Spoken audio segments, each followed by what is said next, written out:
Mga kada kamakailan ay naging usap-usapan ang pagpapatupad ng Republic Act No. 12214 o ang Capital Markets Efficiency Promotion Act sa unang araw po ng Hulyo. Layunin nito ang pag-standardize ng pagpataw po ng 20% tax interest sa lahat ng klase ng bank deposits. Ang interest tax ay buwis na kinukuha mula sa income o tubo na kinita ng isang bank deposit sa loob ng isang taon. Dahil dito ay marami po sa ating mga kada na bank depositors ang nangamba na baka pati ang perang iniipon nila sa bangko ay mababawasan pa ng nasabing buwis. Yan po at iba pa mga concerns ng ating mga kada at mga netizens na lilinawin pa natin ngayon ng ating bisitang abogado at certified public accountant na si Attorney Rex Chris Angeles. Hello, good morning. Hi. And welcome to the show. Good morning, Diana. Good morning, Ms. Pia. Thank you for having me here. At good morning po sa lahat po ng mga nanonood, nananangkilik ng kada umaga. Thank you for having me here. Thank you, Attorney. Mainit na itong usapan nito ng mga Oo, marami nakatutok dito. Attorney, please explain in very easy terms kung ano tong Republic Act No. 12214. Yes, so thank you for that question, Ms. Pia. Ang Republic Act 12214 o ang tinatawag natin na Capital Markets Efficiency Promotion Act ay isinabatas upang amyendahan ang certain provisions ng ating old na tax code na RA 8424 na kung saan isa sa mga binago na provisions po ng SIMEPA ay yung rate po ng interest income. So binago niya po ito. So from having a level po na tax rates depending po sa maturity period ay in-standardize na po ito to a fixed final withholding tax rate of 20%. 20%. Ibig sabihin po, yung mga ano muna mga bank deposits ang maapektuhan po nitong bank? Anong klase of bank deposits? Kasi diba may mga time deposit, may savings. Yes. So, yung mga netizens ngayon, natitrending to itong topic na to kasi feeling nila lahat sila matatax ng 20%. Yes. Tama ba ito?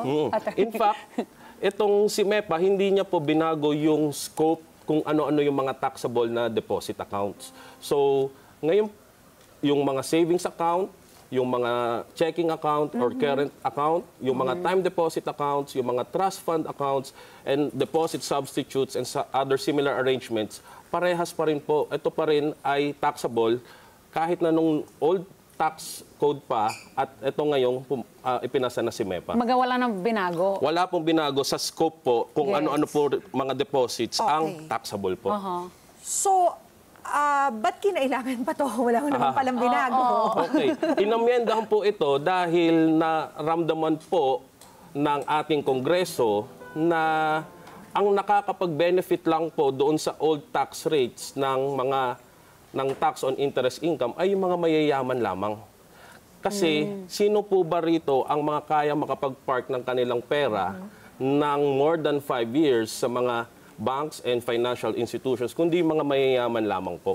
Kaya sa old tax code po, ang mga taxable, ang mga rates po ay graduating. So for deposits na kung saan ang maturity ay less than 3 years, ito po ay taxable ng 20% final withholding tax.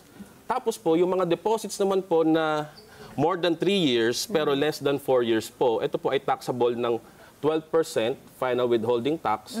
At yung mga deposits naman po na ang maturity po ay more than 4 years but less than 5 years, ito naman po ay taxable ng 5% final withholding tax. At dito na po papasok yung tax exemption ng mga deposits na kung saan if yung deposit po ang maturity period ay more than 5 years, doon lamang po makakapag-enjoy ng tax exemption na 0%.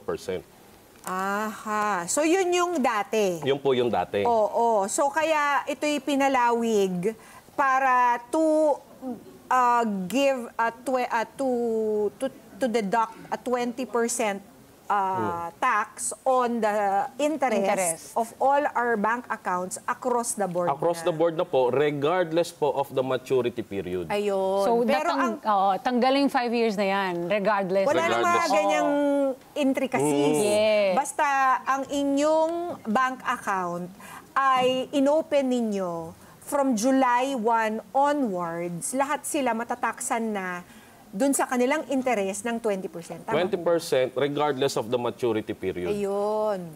Okay.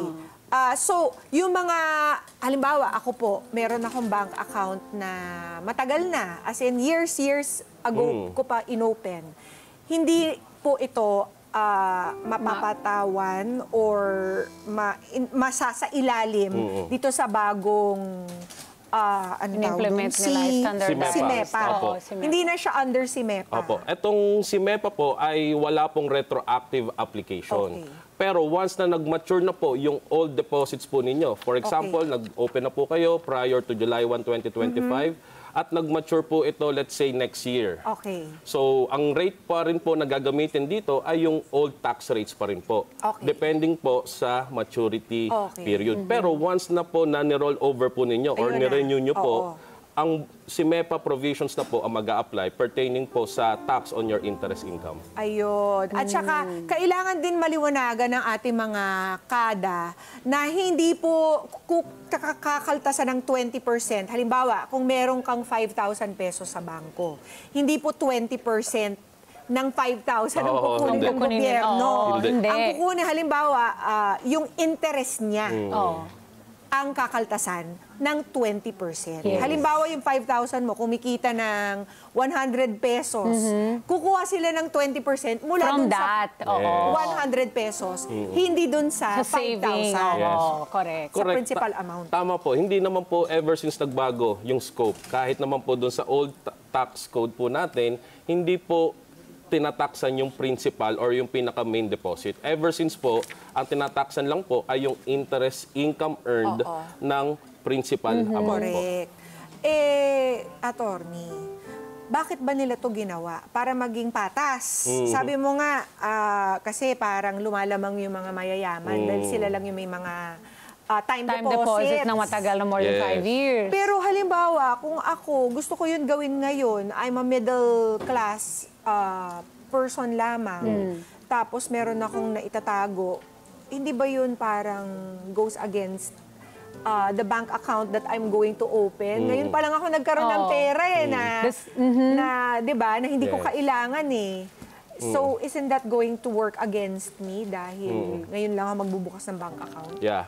Should I put it elsewhere para walang 20% dun sa interest? Yeah, tama, Miss Pia. So, ito ay nakapagdulot ng confusion nga sa ating mga ordinaryong mamayang tao na baka natatakot na sila mag-invest dahil nga matataksan na. So, isa sa mga reasons bakit po ipinasa ang SIMEPA is to simplify yung complicated tax systems. In fact, dito po sa ating NIRC or yung RA 8424 na ating General Tax Code bago po yung SIMEPA, meron po tayo mga 80 kinds of passive income na tinataksan po, na iba-iba yung mga tax rates.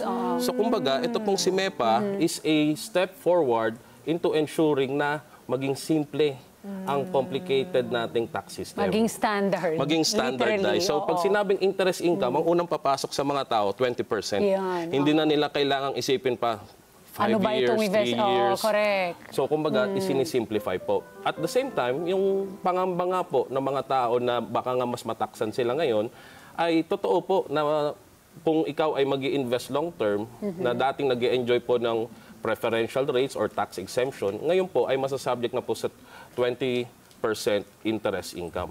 However, sabi rin po ng Department of Finance, based sa study po at datos ng BSP, 99.6% po of all deposits across the Philippines, natataksan na po ng 20%. Correct. So, technically, ang maaapektuhan lamang po ng itong batas na to ay 0.4% of all the deposits all over the Philippines. So, technically, itong 0.4% lamang po ang talaga maapektuhan ng panibagong provision po na na 20% standardized rates for all interest Sino kaya yung income. 0.4%?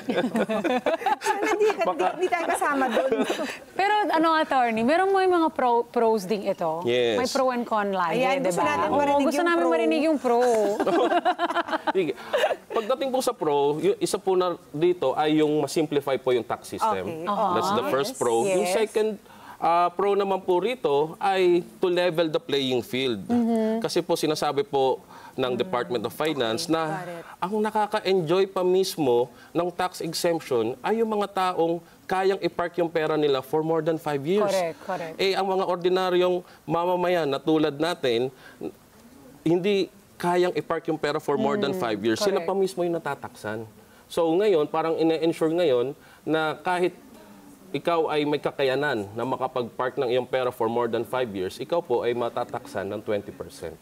If you open your bank account, Starting July 1, July 1. 2025, or ni-roll over mo po yung old deposits mo after July 1, 2025. Ayun, ma-apply din siya. sasabihin ng mga ibang milyonaryong buti na lang. Nalagay ko na dati pa. Yung iba, oh yeah, crypto. Joke lang yan, mga Okay, kada. so we have some questions from our netizens. Amings, puntahan na Yeah. natin. Dahil Oo. gusto natin malaman ano pa ba yung mga concerns nila. Yes. Kaya let's go to our first question. Bale, yung account ko po kasi, lagi po siyang nababawasan ng nababawasan. Bale, after 1 year po ba, kasali pa rin po ba yung savings account ko sa mabawasan ng 20% tax? Tanong lang po. Hi. Yes, I assume na ito ay possible na payroll account or savings or checking account. Ito po ay palagi na pong natataksan ever since pa po ng 20% final withholding tax. So hindi po nagbago yung scope po. Wala pong idinagdag na bagong deposit type na ngayon ay subject na to 20% final Yeah. withholding tax. Kaya po nababawasan po yan ang nababawasan dahil any amount, any interest income po na ikikredit either on a monthly basis, quarterly basis, semi-annual basis, or annual basis, ito po ay subject to final withholding tax na 20% as long as ito ay hindi lalagpas ng 3 years pababa. I see. And also like, mag-ingat ka rin, yung men on the street natin who asked the question kasi sometimes we keep on withdrawing money. Kaya Yes. siya na, 'di ba? Kaya siya nababawasan din in terms of taxes, 'di ba? Or interest Yes. from the bank na hindi tayo aware na may amount na dapat i-keep mo doon at kung savings siya at lalo kung time deposit, wag niyong laging May mag-withdraw. minimum, yan, Yes. deposit Yes, requirement. meron tayong minimum amount na required. Minsan, sa may mga deposit accounts na nire-require ang minimum amount. Yes. Next Next question. Let's see it. Paano kung ang interest na na-earn ng isang account ay hindi naman kinuha after 1 year, after mabawas dito yung 20% na interest tax? Ito ba ay masasama na sa principal amount ng savings na mag-earn ng interest para sa susunod na taon at subject sa 20% interest tax? Okay, so after 1 year daw, nag-earn ng interest. So, subject pa rin po siya ng Yes. 20% final withholding tax. Kahit po doon sa old tax rate po natin. Kasi below 3 years po siya. So, talagang pag below 3 years ang iyong deposit, automatic subject na po ito ng final withholding tax na 20%.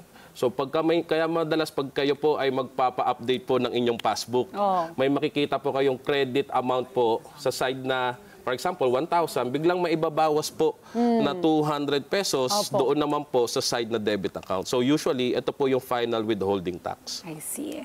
Well, meron pa tayong question. Ito na, next question please. Tanong lang po, kung ang isang bank account payroll ay hindi po kinukuha ang sahod sa loob ng isang taon, mapabawasan din po ba ito ng 20% interest tax? Tanong lang po. Yeah, so ganun din, babalik po tayo sa kung gaano ba katagal yung holding period or maturity period. Tulad po ng tanong ng ating isang netizen, 1 year lamang po.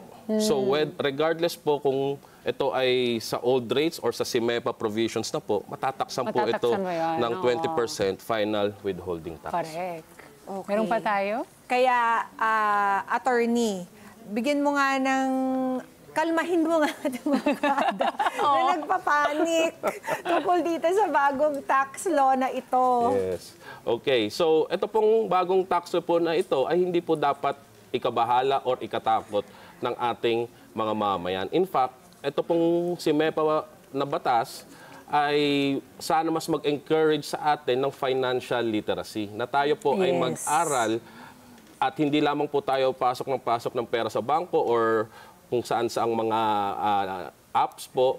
Kung bago tayo mag-deposit or bago tayo mag-invest, ay talagang pag-aralan po natin. So ito po, pag inaral po ninyo ang Capital Markets Efficiency Promotion Act or ang RA 12214, makikita po ninyo na wala pong bagong deposit accounts na idinagdag.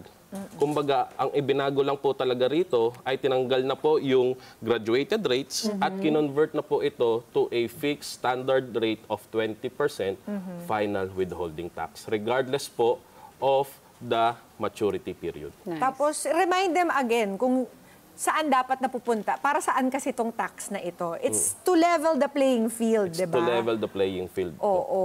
Na ang prayer natin ay talagang magawa ang purpose nito. Exactly. Diba? Maraming salamat, Attorney Rex, para sa iyong paliwanag tungkol dito sa bagong tax law na ito, ang Republic Act 12214. At least ngayon ay maliwanag na po sa ating mga kada na ang 20% interest tax ay babawas lamang sa annual interest income at hindi po sa kabuuang halaga ng ating savings account. Kaya po, wag niyo po i-close yung mga bank accounts ha, bagkus dagdagan na po at lakihan niyo pa ang yung deposito para mas malaki po ang yung tubo, di ba? Oo. At syempre Attorney, dito, for other people with for Yeah. people with other questions, saan po kayo pwedeng makontak? Hi. So yes, we have a Facebook page, Angeles and Buendia, Attorneys at Law. At meron din po akong YouTube channel na Attorney Rex Chris Angeles. May mga videos po kaming sinishare doon to disseminate po legal updates and information. At baka magbigay na rin kayo, attorney, ng iba pang mga ideas na pwede nilang ipaglagay na kayo. Pwede gawin sa pera nila. Baka itakal natin in one of these days, Yes. diba? There are other options naman eh. It's Yes. not always the bank na ligtas at sturdy. Hindi Ngayon- yung... May mga ibang deposit places na po, I mean, Yes. ibang investments, Yes. 'di ba, na pwede nating gawin na hindi lang sa bangko at huwag kayong matakot. Dati pa po 'yon at interest yung natataksan. Hindi po ang yung pera na nasa bangko. Huwag po kayong matakot. Yes, correct. Let's get together. Sunday 25. Sunday 25.